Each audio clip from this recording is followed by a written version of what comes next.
What's going on, Detroit Lions fans? Welcome back. Steve here, Detroit Den 313. Flying solo for the time being. Will's out coaching, doing his football thing. I will get back with him later tonight. We will have a fantastic, and I'm telling you, fantastic episode tomorrow morning.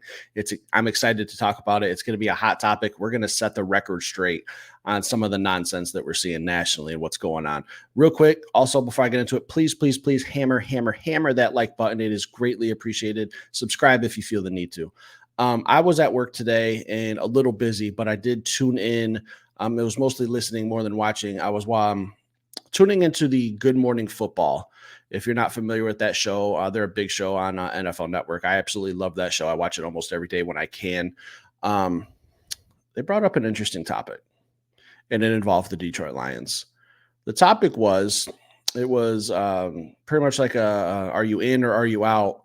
And the topic was, do the Detroit Lions have the best home field advantage in the NFL?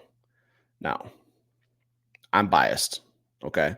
I'm biased, and I'll be honest, I haven't been to a ton of NFL stadiums. I've been to a lot of college stadiums. NFL-wise, I've only been to Dallas, Houston, and Atlanta, and Cleveland.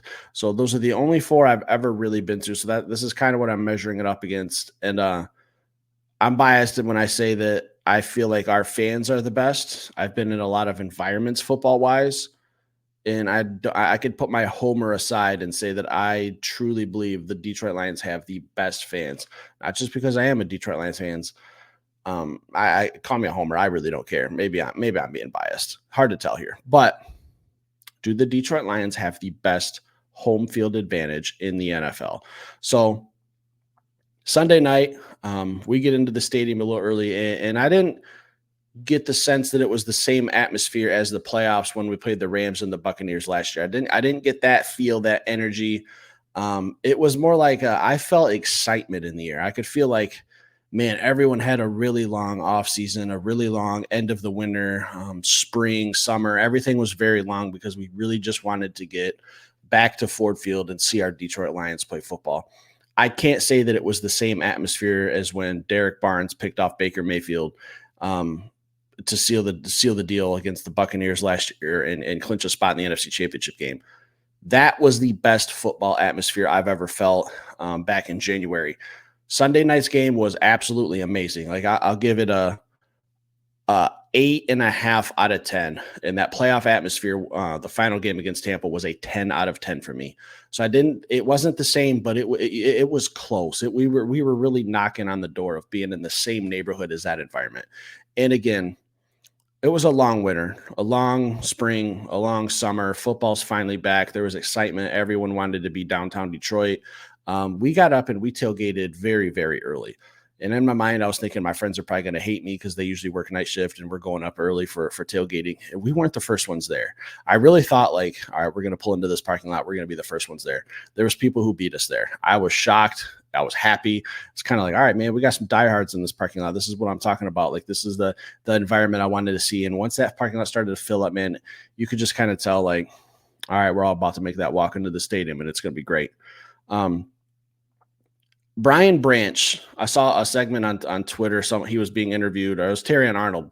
And Terrion Arnold was saying that he was told by Brian Branch, hey, you don't know what you're ready for. Like these Detroit Lions fans are going to put something on real special that you ain't never seen. He said, Terrion Arnold, you are going to see fans that are louder than what we saw when we played at Alabama. Terrion Arnold didn't believe him. After the game, he goes, yeah, he was right. He was right. This was louder than Alabama. Bryant Kenny Stadium, I think, is the name of their stadium, if I'm not mistaken. And the reporter asked him, is this the loudest environment you've ever played in? He said, no, that goes to Kyle Field, Texas A&M. And I've heard, I haven't been there again, but I have heard the same thing that Texas A&M is a very loud stadium. So where do we compare? Like, in my opinion, I've always heard, Seattle has the 12th man. Kansas City's really tough. We're in the conversation though. That's the point. Like, and it's not like you can't say, oh, it's the way the stadium's built. It's the product that is being put on the field and the reaction from the fans that is causing this to even be talked about, to even be a topic is an honor. Like whether or not you think it's the best environment or the biggest home field advantage, leave it in the comments and let me know what you think. And also When I was working a couple weeks ago when we were playing the Pittsburgh Steelers in the preseason, I gave my tickets away. I had to work. I couldn't make it. My cousin's son is a huge football fan. I let them go have a father son moment. I thought that was great. They loved the game.